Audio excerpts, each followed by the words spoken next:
Hola, mi nombre es Andrea Corredor, yo soy estudiante de Derecho Virtual de la Universidad Manuela Beltrán, cuarto semestre, y hoy quiero hablar sobre un tema clave dentro del derecho civil. Este es la teoría general de contratos y la figura de representación. Aquí vamos a hablar un poco sobre qué significa, de dónde viene, cómo ha evolucionado y por qué es tan importante en la práctica jurídica actual. También compartiré algunos ejemplos concretos donde esta figura aparece en materia civil. Para empezar, el contrato es la base de muchas relaciones jurídicas. El artículo 1495 del Código Civil lo define como un acto por el cual una parte se obliga para con otra a dar, hacer o no hacer alguna cosa.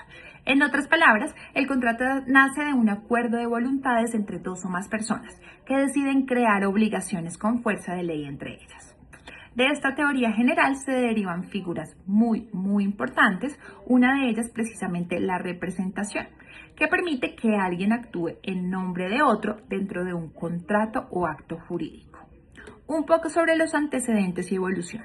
Entonces, la representación tiene origen en el derecho romano. En esa época, solo el titular de un derecho podía ejercerlo personalmente. Con el tiempo, y especialmente en el desarrollo del comercio, se vio la necesidad de permitir que una persona actuara válidamente por otra, para facilitar así transacciones y otras acciones.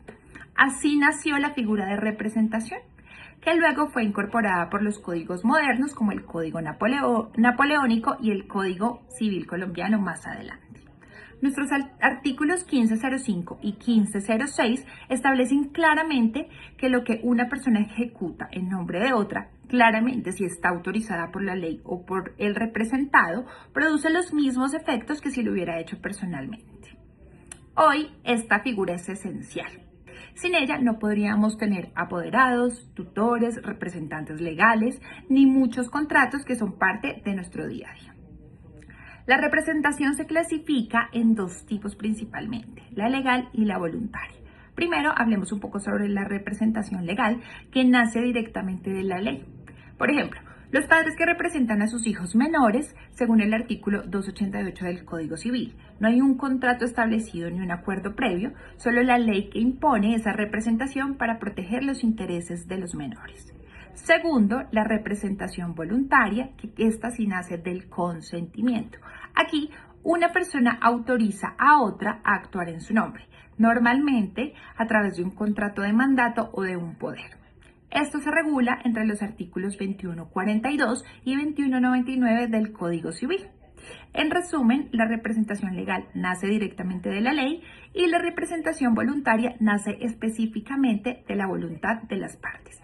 Ambas son válidas, pero su fundamento es totalmente distinto. Vamos a hablar sobre algunos de los ejemplos, entonces veamos estos dos sencillos ejemplos. El primer ejemplo, una persona que otorga poder a otra para vender un inmueble.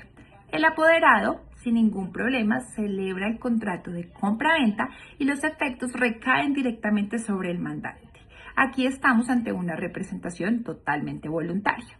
El segundo ejemplo, los padres que aceptan una herencia en nombre de su hijo menor.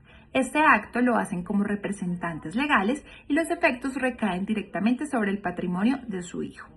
Estos ejemplos muestran cómo la representación permite realmente que los actos jurídicos se realicen de manera eficiente, segura y válida, incluso cuando el titular no puede o no desea actuar por sí mismo.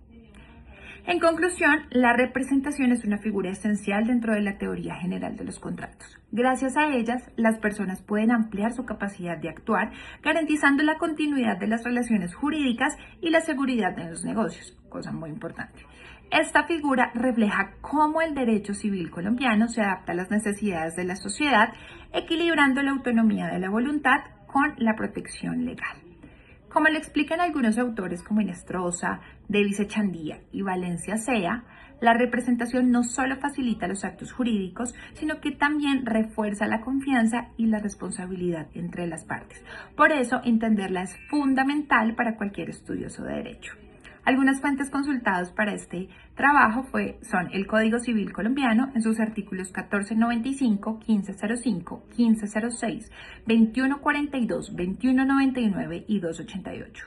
El libro de Derecho Civil Contratos de Fernando Inestrosa, la Teoría General del Contrato de Hernando Davis Echandía y el Derecho Civil Parte General y Personas de Arturo Valencia Sea. Muchas gracias.